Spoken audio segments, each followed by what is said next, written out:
आज हम Felix Dennis के फलसफे को समझने की कोशिश करेंगे। एक ऐसा शख्स जिसने खुद अपनी दुनिया बनाई। उनकी दौलत कमाने की जो स्ट्रैटेजी है ना, वो बिल्कुल बेबाक और सफाकी की हद तक ईमानदार है। तो चलिए देखते हैं कि उनका तरीका आखिर है क्या।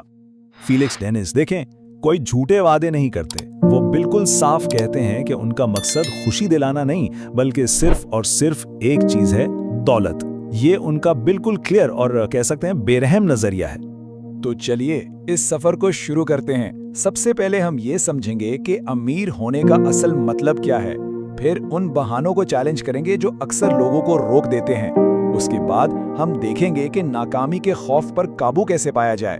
और आखिर में एग्जीक्यूशन यानी अमल करने की अहमियत पर बात होगी। तो सबसे पहला सवाल, जब अमीर होने की बात होती है तो इसका आखिर मतलब क्या है? क्या ये सिर्फ बैंक अकाउंट में एक नंबर है या इससे कुछ ज्यादा? देखें, हर किसी के लिए अमीर होने का पैमाना अलग हो सकता है, लेकिन फीलिक्स डेनिस इसे अंदाजों पर नहीं छोड़ते हैं। वो इसे नंबरों में बांट देते हैं ताकि सब एक ही पेज पर हों। और यहाँ पर डेनिस अमीर लफ्ज को एक ख्वाब से निकालकर एक असल हदफ बना देते हैं। इस टेबल में साफ नजर आ रहा है कि उनके नजदीक दौलत के अलग अलग दर्जात क्या हैं, कम अमीर से लेकर सुपर रिच तक। ये एक ऐसा रोड मैप है जिसे नापा जा सकता है।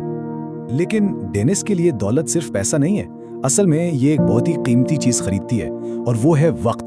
ये आजादी के जो चाहें जब चाहें कर सकें, किसी और के लिए काम किए बगैर। उनके मुताबिक असल दौलत तो यही है। तो अब जब मकसद समझ आ गया है तो इन रुकावटों की बात करते हैं जो लोगों को रोक लेती हैं। अक्सर लोग अमीर बनने का सफर शुरू ही नहीं करते। आखिर क्यों? चलिए इन आम बहानों को देखते हैं। अक्सर नौजवान ये सोचते हैं कि उनके पास कुछ नहीं है और ये एक नुकसान है, लेकिन डेनिस के मुताबिक यही उनका सबसे बड़ा फायदा है, क्योंकि जब खोने के लिए कुछ होता ही नहीं तो फिर बड़े से बड़े रिस्क लेने से डर नहीं लगता।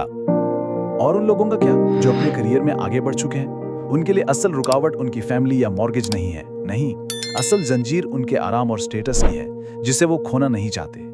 नौजवानों के पास कुछ खुफिया हथियार होते हैं। इनकी लंबे घंटों तक काम करने की ताकत, नाकामी से ना डरने का जज्बा और टेक्नोलॉजी की समझ इन्हें जबरदस्त फायदा देती है।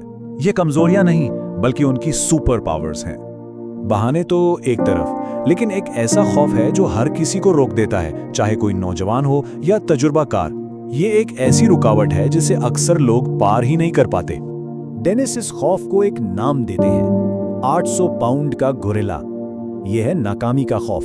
एक ऐसा जानवर जो हर एंटरप्रेन्योर के रास्ते में खड़ा होता है और उसे आगे बढ़ने से रोकता है। अमीर बनने की कुछ कड़वी सच्चाइयां हैं।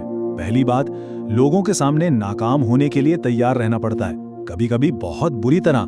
दूसरी, इस बात की परवाह नहीं की जा सकती कि लोग क्या सोचते हैं। अगर कोई इन हकीकतों को कबूल नहीं कर सकता तो डेनिस के मुताबिक ये रास्ता उनके लिए है ही नहीं। ये बड़े ख्वाब देखने की कीमत है।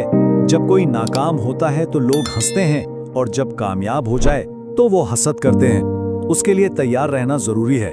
इसी को जर्मन जुबान में शार्टनफ्रॉइडे कहते हैं, यानी दूसरों की तकलीफ से खुश होना।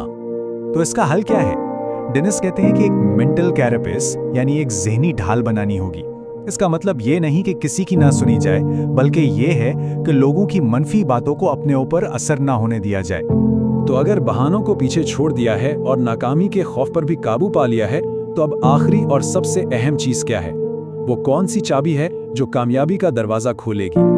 यहाँ डेनिस बिल्कुल साफ और दो टोक बात करते हैं। उनके मुताबिक जबरदस्त आइडियाज की कोई कीमत नहीं, असल चीज है एग्जीक्यूशन, यानी उस आइडिया पर काम करना। एक बेहतरीन आइडिया जिस पर अमल ना हो वो बिल्कुल बेकार है। 1000 गुना जरूरी है इस पर अमल करना। इसका मतलब ये हुआ कि नौकरी सिर्फ एक कैरियर नहीं है, ये एक रिकॉनेसेंस एक्सपेडिशन यानी एक जासूसी मिशन है। यहाँ किसी और के पैसे पर एक इंडस्ट्री को सीखा जा रहा है ताकि कल अपना काम शुरू किया जा सके। ये एक तरह की पेड ट्रेनिंग है। और आखिर में फीलिक्स डेनिस का पूरा फलसफा इस एक सवाल पर आकर रुक जाता है। मौका तो है, लेकिन क्या कोशिश करने की हिम्मत है? ये सवाल सिर्फ दौलत के बारे में नहीं, बल्कि अपनी काबिलियत पर यकीन के बारे में है, और इसका फैसला हर किसी को खुद करना है।